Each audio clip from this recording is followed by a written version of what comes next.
Tonight we're starting the D's. D is for dynamic Unitarians. And we'll open with a chalice lighting quote.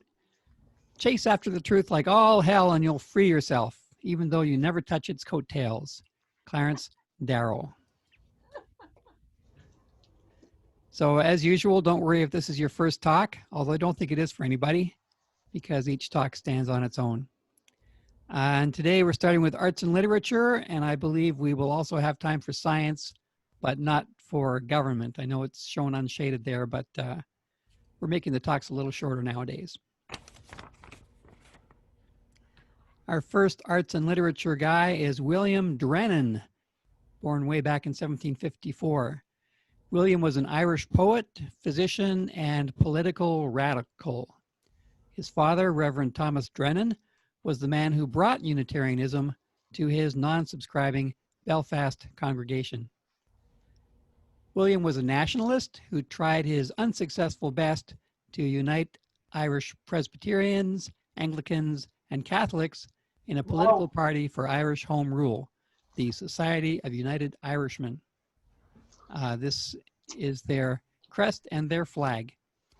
By his request, his pallbearers were 3 Catholics and 3 Protestants. That's a shame he didn't accomplish that, you know? It is. Think of all the bombs that would have had to be put to use somewhere else. Oh. Anyway, William is best known as the first poet to call Ireland the Emerald Isle.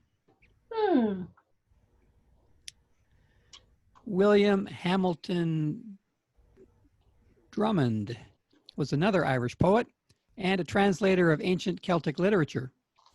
He wrote a biography of Michael Servetus and some other Unitarian books. Also, to his credit, a book called The Rights of Animals and Man's Obligation to Treat Them with Humanity. Wow. I'm impressed. Charles Dickens is too famous to need an introduction.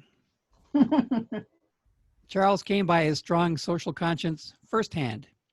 His father, John Dickens, had a decent job as a naval pay clerk, but no sense of how to budget. He was the model for Mr. Micawber in the novel David Copperfield, who says, annual income £20, annual expenditure £19 and 6, result happiness.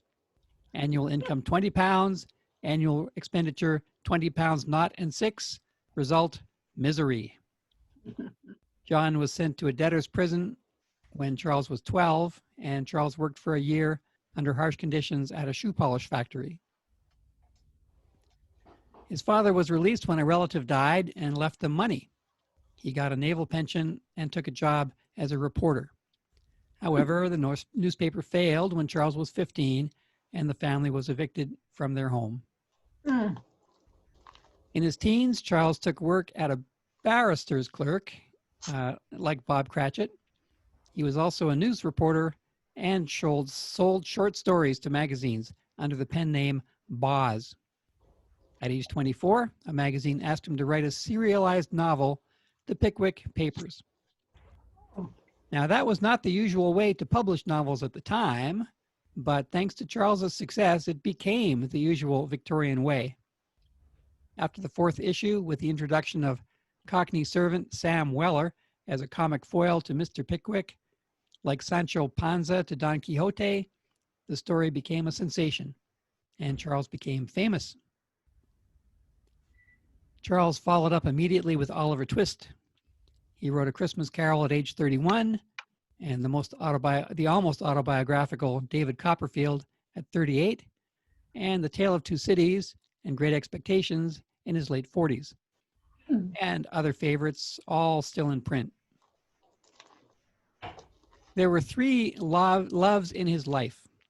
He lost the first, Maria Beadnell, when her disapproving parents sent her to school in Paris. The second, Catherine Hogarth, who was his publisher's daughter, became his wife for over 20 years. They had 10 children, 9 of whom reached adulthood, which was pretty good back then. Yeah. The marriage ended when Charles, age 45, met 18-year-old actress Ellen Ternan. Catherine left with 1 child, leaving the rest to be reared by Charles and her sister Georgina. Charles needed money for his expanded household and became a performer of his own works. He gave dramatic readings to sold-out crowds, complete with ticket scalpers, in Britain and America. I was a slide behind. There you've got his wife and his mistress right there. In all his books, Charles instructed as well as entertained. He made friends with leading English scientists. He begged Michael Faraday for his 1850 lecture notes and then wrote 4 short stories from them. He accurately described the awful illnesses that he inflicted on his characters: stroke, head trauma, senility, and schizophrenia. Most importantly, he was the conscience of Victorian England, vividly describing the hardship and injustice that he and others had suffered in a cutthroat capitalist world. As George Orwell later said, Dickens attacked English institutions with a ferocity that has never since been approached. But the very people he attacked have swallowed him so completely that he has become a national institution himself, unquote. Charles was active in social work, especially Urania Cottage, a shelter for homeless women. He and co-founder Angela Coutts gave the women a home-like atmosphere, not the prison-like one found in such homes at the time. Dickens was an Anglican for most of his life, but he loved the Unitarians. After visiting America in 1842, he said, "If I were a Bostonian, I think I would be a transcendentalist." Soon after, he wrote, "I have carried into effect an old idea of mine and joined the Unitarians, who would do something for human improvement if they could, and practice charity and toleration." And he was in a Unitarian congregation while he wrote A Christmas Carol. So that is our story. Spread the word. I like that. John Sullivan Dwight was a Unitarian minister, a transcendentalist, and a successful music critic. If you listen to the Bees, you might remember the short-lived utopian commune Brook Farm. Dwight was the director and music teacher and helped put on the entertainments. When Brook Farm failed, he started an influential music magazine. And he did more than any other man to bring a love for Beethoven to America. Oh, I'm covering Emily Dickinson because so many Unitarians do, but I'm afraid her Unitarian credentials are exaggerated. The UUA, for example, does not include her. She was raised by Calvinists, and after age 22, she never went to church at all. So our slim claim to fame is that she read and corresponded with the Unitarians of her day. She admired the philosophy of Ralph Waldo Emerson. She loved the prose of Lydia Maria Child and corresponded with ex-minister and literary critic Thomas Higginson. They are all ours, but she also liked Presbyterian minister Charles Wadsworth. Anyway, Unitarian or not, Emily Dickinson is regarded as one of America's greatest poets. In her teens and 20s, she was out in the world, but by age 30, she was almost always at home, dressing in white, keeping company only with family members and her Newfoundland dog, Carlo. She was an avid pen pal, and many of her letters are preserved. She published less than a dozen poems while alive. After her death, her sister Lavinia found over 1,800 poems, and they are all now published. Her works prove that deep feeling and true genius can lie within an introvert's heart, and for that, we introverts thank her.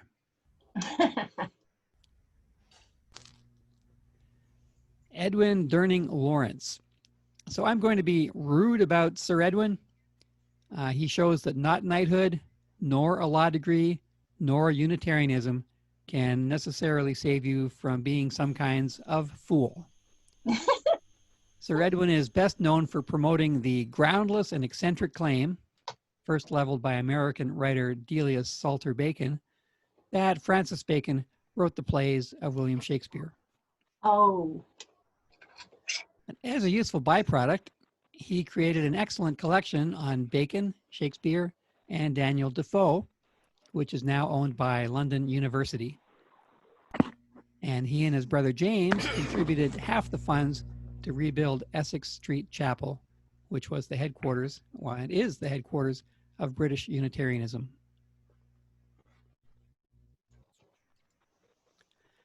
Cyrus Dallin was a sculptor, sculpting mostly Native American subjects. This one is called Appeal to the Great Spirit, 1909, in the Boston Museum of Fine Arts. Bill Clinton had one of Cyrus's original small models for it in the Oval Office.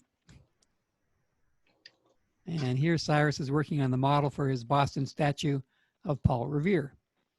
Revere was a Unitarian too. Cyrus also made the angel Moroni on top of the Mormon temple in Salt Lake City. Moroni is presumably not a Unitarian.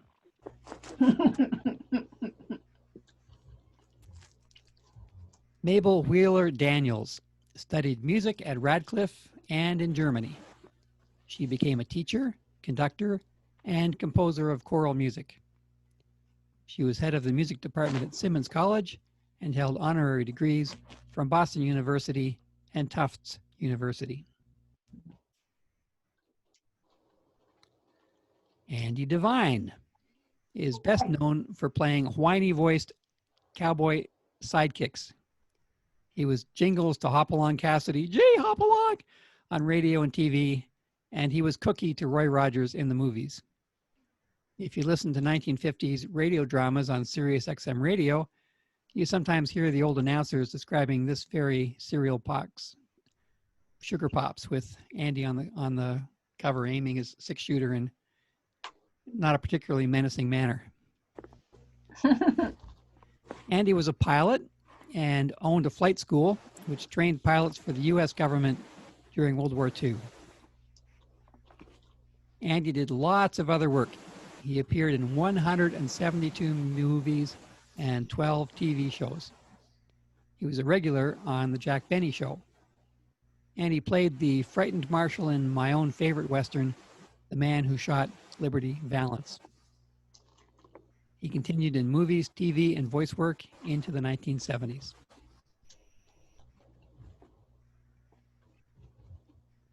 Irene Dailey was raised Roman Catholic and converted to Unitarianism. We can claim her, but we cannot claim her equally successful brother, Dan Dailey. I would love to tell you, like the picture shows, that Irene was a prohibition gangster, but no, she was an actor. This picture is from The Grissom Gang, 1971. Irene was also the star of several Broadway shows, founded the School of Actors Company, and was best known for her work in soap operas.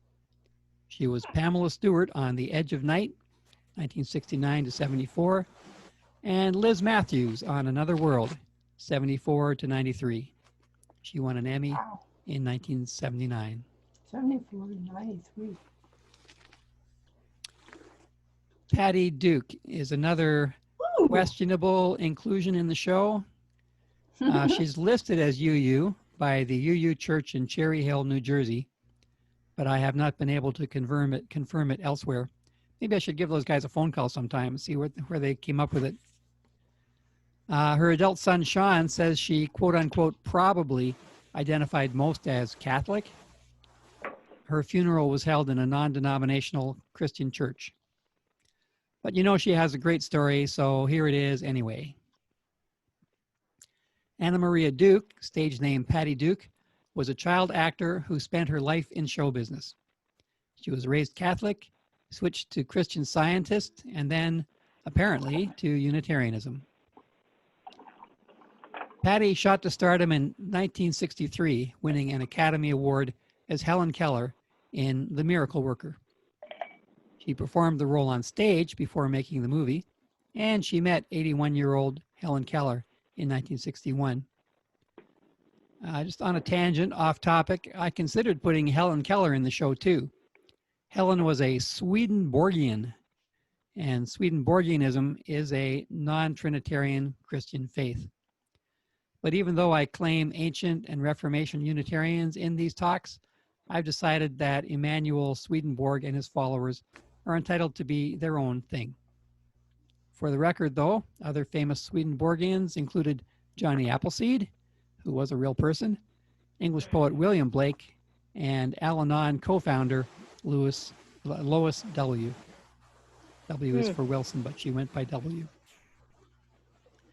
Anyway, to get back on topic, Patty followed up with a 3-year run on The Patty Duke Show.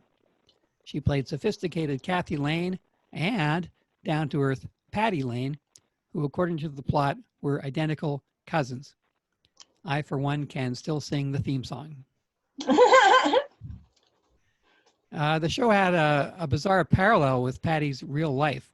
She was born Anna Marie and raised by an alcoholic father and emotionally troubled mother. Not to say those were shown on the TV show. At the age of 7, they sent her to live with John and Ethel Ross, a Manhattan couple who managed child actors. The Rosses told her, already, Anna Maria is dead. You're Patty now. To give them their due, it worked, but Patty paid a high price. They browbeat her, they fed her booze and drugs, and they took most of her earnings. As a young adult, Patty lived high. She had eating disorders, disrupted one film set, and twice attempted suicide. At age 23, she had a fling with 17-year-old Desi Arnaz Jr., and then rebounded to wed Michael Tell in a marriage lasting 13 days. Wow. She then had a 13-year marriage with John Aston, who played Gomez Adams on TV. But her son, Sean Aston, who has a successful film career of his own, is biologically the son of Michael Tell. Patty was diagnosed with bipolar disorder at age 36. Lithium and therapy brought her back to health. I should tell you that Samuel Coleridge left Unitarianism after he got clean of drugs, so it's nice to report that if Patty joined us, it was when she got in her right mind. She became a mental health advocate and wrote a book called A Brilliant Madness in 1992 to encourage others to seek help. Patty's career continued strong for life, though not at the same level of stardom. She appeared in 15 movies and over 120 TV shows and made-for-TV movies. In addition to her academic award as Helen Keller, she won 3 Emmys and 2 Golden Globes. She was president of the Screen Actors Guild from 1985 to 88. Oh, good. And there's a foundation in her name, the Patty Duke Mental Health Initiative. And that's the end of science and technology. No, that's the end of arts. That's the end of arts and literature, which means we're going to start with science and technology. And we start with our other giant D, Charles Darwin. Charles Robert Darwin needs an introduction even less than Charles Dickens. They are the twin giants of D for dynamic Unitarianism. He was born in the West Midlands, close to Wales. His mother was a Unitarian Wedgwood heiress with a £25,000 dowry. His father was a Unitarian-born doctor with a £300 body.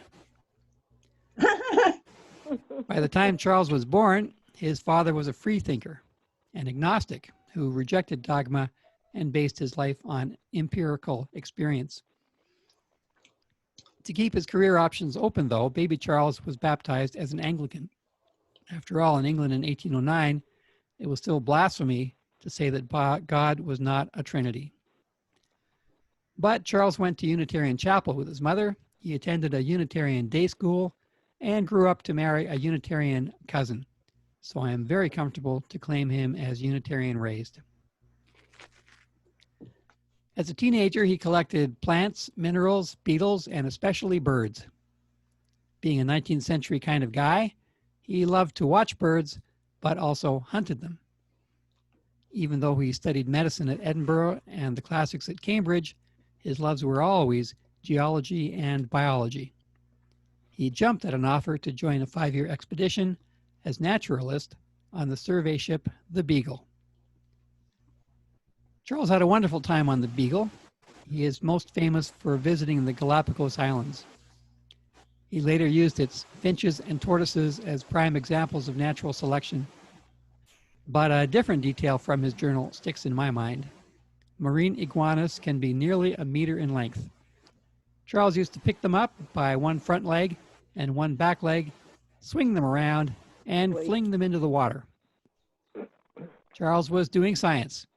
They returned to land even while he was standing there waiting to do it again because they instinctively associated dry land with safety from predators. Mm. But you know, I have to think that Charles was having fun too. Charles went right around the world with long visits in South America and the islands of the Pacific. He published his journal, and Victorians read it as an adventure story. Back home, Charles settled down to a quiet family life, earning his living by his science writing. As a scientist, Darwin had it all. First, he was a practical working scientist. He spent 8 years dissecting and comparing bags of barnacles that he brought back from around the world. One of his young sons, visiting a friend's house, asked, "Where does your father do his barnacles?" Second, he was a great theorist. He was the first to advance the correct hypothesis on how coral atolls form. And of course, he formulated a detailed and well-supported theory of evolution. And he is one of history's great popular science writers. Darwin was not the first to propose a theory of evolution by natural selection. Aristotle, to our great loss, argued against a similar theory when it was advanced by Empedocles. But Darwin was the first to provide enough supporting detail and to lay out the evidence in a way that thoughtful non-scientists could understand. As an adult, Charles was a freethinker like his father. But he believed that we do not have to think alike to love alike, and he withheld some works from publication for years because he knew they would offend the religious. As he wrote late in life, "I am a strong advocate for free thought on all subjects, yet it appears to me, whether rightly or wrongly, that direct arguments against Christianity and theism produce hardly any effect on the public, and freedom of thought is best promoted by the gradual illumination of men's minds, which follow from the advance of science. It has, therefore, always been my object to avoid writing on religion, and I have confined myself to science." Yeah. I like that statement. Yeah. Frederic Adrian, Frederic Adrian Delano was born in China while his parents were traveling, but he grew up in America as an American citizen. He, by the way, was the uncle of Franklin Delano Roosevelt. He graduated from Harvard and joined the CB&Q Railroad, rising from civil engineer to general manager. After 20 years of railroading, he became president of the Wheeling and Lake Erie Railroad, the Wabash-Pittsburgh Terminal Railway, and Wabash Railroad. So think of him when you hear the old folk song, Wabash Cannonball. James Drummond Dole was the son of a Unitarian minister. He got a degree in agriculture from the usual Unitarian university, which of course is Harvard. At age 22, he moved to Hawaii. 5 years after, his cousin Sanford Dole overthrew the Hawaiian monarchy and became president of a republic.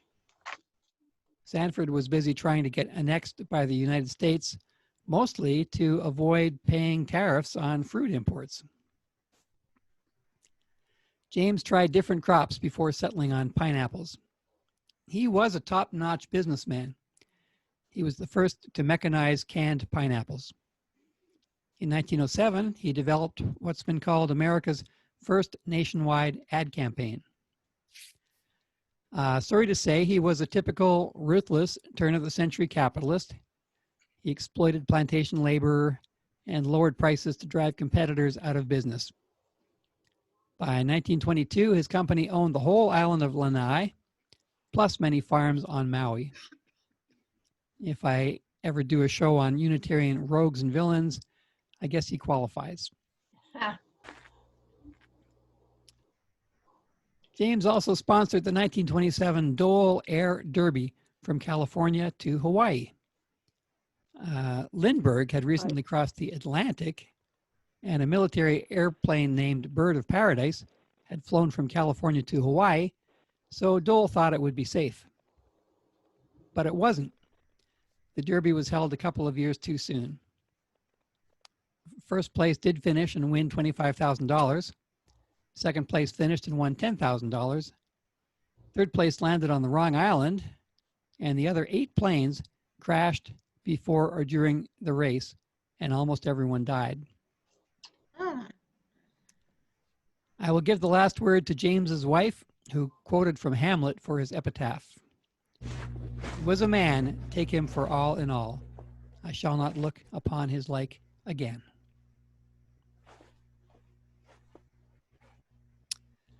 Karl W. Deutsch was born and educated in Czechoslovakia and moved to America to escape the Nazis. He earned a PhD at Harvard and taught political science at MIT, Harvard, and Yale. He studied war and peace, nationalism, cooperation, and communications. His work with quantitative methods, formal systems analysis, and conceptual models was a step toward putting the science into the word social sciences. He received 7 honorary doctorates from the United States, Germany, and Switzerland. The Encyclopedia of World Biography says, quote, few, if any, other thinkers in this field attained his level of intellectual originality, professional importance, and peer group recognition, unquote. Maybe someday I'll do him in more detail. And our last in this section, Nancy Dorian, is a distinguished American linguist who has carried out scholarly and much admired research for over 40 years. She studies the dying out of the East dialect of Scottish Gaelic. pretty. It's 7:32. That's I don't know. What do you? I got 1, 2, 3, 4, 5, 6, 7, 8, 9, 10. Government is not very small. Should I give it a start, and or if people had enough for tonight? I think give it a start. Yeah. Okay. I think we should start. Still early days, isn't it? Okay. On we go. And our first stop is in the year 1813. 1813 was a bad year for Great Britain. They were at war with Napoleon and with the United States, but it was a great year for British law. Britain introduced the Insolvent Debtors England Act, which let bankrupts get out of prison by striking a deal with their creditors to split future earnings. Much better than letting people rot in prison where they can't earn money. And they introduced the Roman Catholic Relief Act, which let Catholics hold most public offices. And for the purposes of this talk, they introduced the Doctrine of the Trinity Act, which declared that you couldn't be prosecuted under the Blasphemy Act for saying that God was one person instead of 3 people. These 3 laws together show a liberalization of British law. The Trinity Act acknowledged that Unitarians, who had been a formal denomination for about 40 years, were an important and valued part of British society. Honest John Davis graduated from Yale, not the usual Unitarian college, Harvard. I'm not sure if John was born Unitarian, but he married into the prominent Bancroft family and seems to have gone to their church. Like Honest Abe, Honest John got his name by going into politics. He was a member of the anti-Jacksonian Party, which was a real thing. He was a federal congressman from Massachusetts, twice governor of the state, and twice a U.S. senator. He also founded the fifth insurance company started in the USA, which was Mutual Life of Worcester. Not a big name today. I didn't look up whether they're still in business. Horace Davis. This is the son of Honest John. He graduated correctly from Harvard, and then he sailed around Cape Horn to San Francisco in time for the tail end of the 1849 gold rush. He held odd jobs there, including gold miner, lumber surveyor, and librarian. Then he became a wealthy flour mill owner and eventually a member of Congress from California. I'm afraid he was best known there for speaking against Chinese immigration. He did donate generously to the newly founded Pacific Unitarian School for the Ministry in Berkeley. The third big D for dynamic, it would be this guy, Clarence Darrow. In fact, he gets today's longest biography. He was born in Ohio to radical liberal parents, a freethinker and a suffragist. He started as a farm town lawyer. He rose to be America's leading labor lawyer and a famous member of the ACLU. In his mid-30s, Clarence worked for Chicago Railway, but when the federal government prosecuted union leader Eugene Debs for leading a strike by Pullman workers, Clarence quit his job, took a pay cut, and defended Debs. He won the first trial. Debs was jailed after a second trial, but even so, Clarence had won a name as a union lawyer. A 2013 movie about these events is called Working Class Hero, Eugene Debs and the Pullman Strike. The Dallin mining region had a strike in 1892, and over the next 15 years, there was enough violence to legitimately call it an Idaho Civil War. The miners had access to dynamite and used it. The mine bosses had the governor, who called in federal troops to make mass arrests, once arresting every man in the town of Burke. At the age 50, Clarence successfully defended Union leaders Big Bill Haywood, Charles Moyer, and George Pettibone against the charge of murdering a former Idaho governor. A University of Missouri-Kansas City website calls it one of the most famous trials in history, and it lists 9 books in the bibliography. At age 54, Clarence was charged, perhaps rightly, with bribing a juror. He escaped conviction, but he lost the confidence of the labor movement. The 1963 TV movie is called Defendant Clarence Darrow. He switched to criminal and civil rights trials. At age 67, he defended Leopold and Loeb, 2 rich teenage brats who had confessed to killing a neighbor for thrills. Instead of pleading insanity, Clarence pled them guilty and earned his $1 million fee with a 12-hour speech at the sentencing hearing. It's still studied by those who oppose capital punishment on moral grounds. It got Leopold and Loeb life imprisonment instead of the death sentence. The 1959 movie is called Compulsion. At age 68, Clarence defended Dr. Ossian Sweet in a case with civil rights overtones. Sweet was a wealthy black physician who moved into a white neighborhood. He invited 9 friends to stay for the first few nights because he feared a home invasion by racist neighbors. When a noisy white mob met on the front lawn and broke an upstairs window, someone fired shots from upstairs and a white man was killed. Clarence got a hung jury on the first trial and an acquittal followed by dismissal of all charges on the second trial. The book is called Arc of Justice. The play is called Malice Aforethought, and the docudrama is called My Name is Ossian Sweet.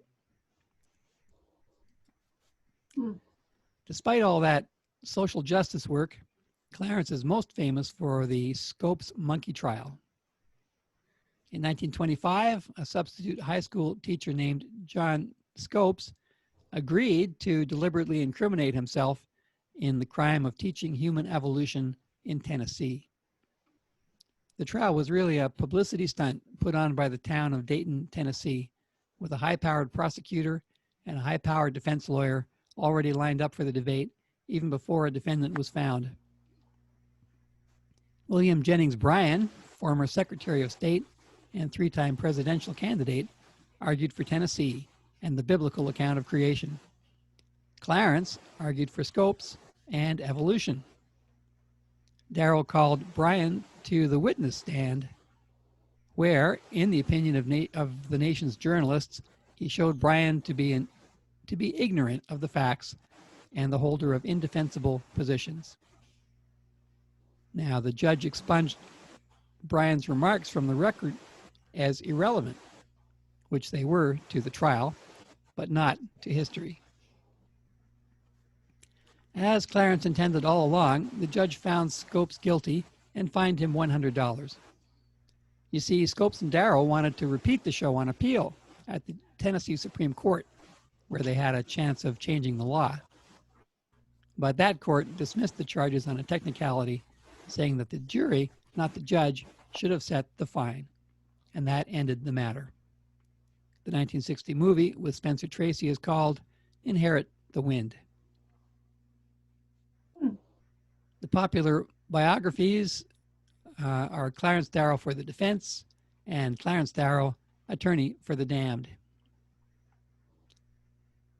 Clarence was a humanist who never joined a church, but he attended a Unitarian congregation regularly in Chicago, and often when he was out of town. Here's a 1991 film about his life starring Kevin Spacey called Darrow. Well, in fact, as you've seen, there's enough films that I could have put Darrow under arts and literature. I think so.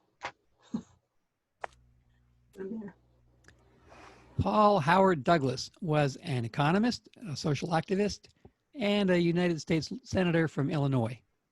He was raised Episcopalian, married a Jew, joined the Quakers in his late 20s, and became a Unitarian about age 60. Wow.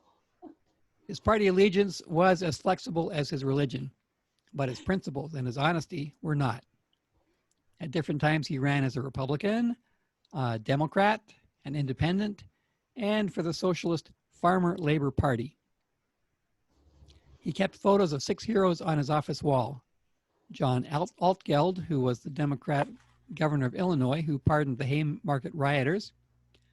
Republicans Abraham Lincoln, George Norris, and Robert La Follette Sr., Socialist Unitarian Jane Addams, and Humanist Unitarian Clarence Darrow.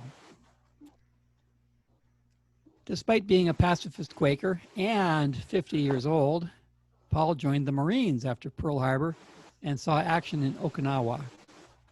He was awarded 2 Purple Hearts, and he lost the use of his left arm. Paul's great contribution in the Senate was supporting the 2 major desegregation bills, the Civil Rights Act of 1964 and the Voting Rights Act of 1965.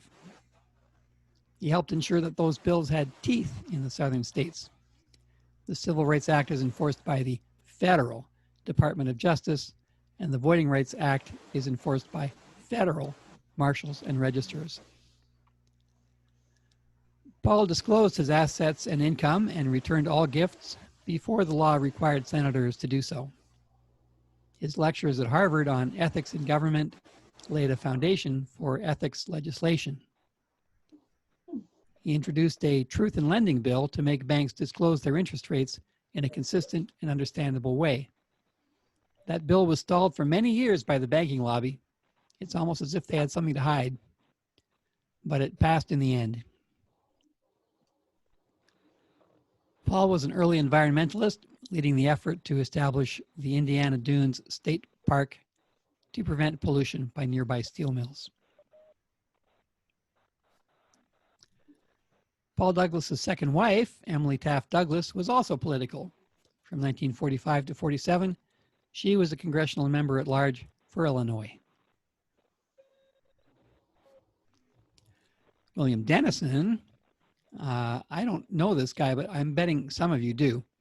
He was mayor of Toronto from 1967 to 72. He was mayor when the first Caravana Festival was held and encouraged it to become a national event. William grew up on an Ontario farm and worked in Saskatchewan in his teens, pitching hay by day and educating himself from little blue books by night. I'd never heard of them before. There were about 400 million little blue books printed. He had a severe stammer as a boy, and after overcoming it, he opened a school of speech correction. His politics were leftist, the CCF and the NDP. But he was conservative enough in the 1960s to say, quote, "A few hippies and deserters are Toronto's only problem," unquote.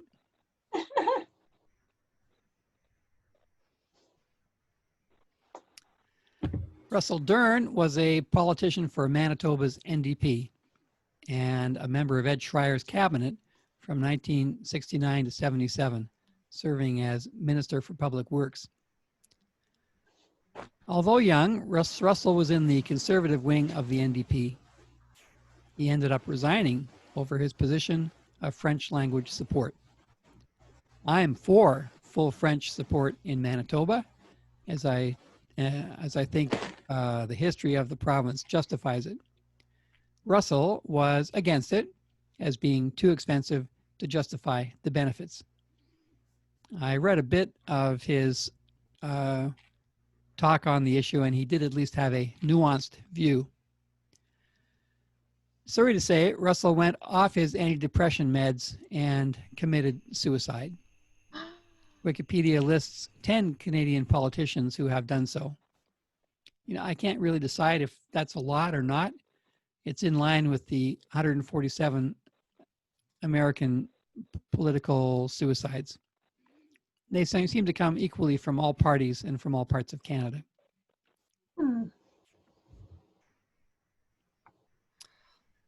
This is Madeleine Lee Payne Dunham, and she was Barack Obama's maternal grandmother. More than that, from the time he was 10, she and husband Stanley were Obama's primary caregivers. She was born in Kansas and married Stanley Dunham on the night of her high school prom. She was a smart lady and eventually became vice president of a Honolulu bank.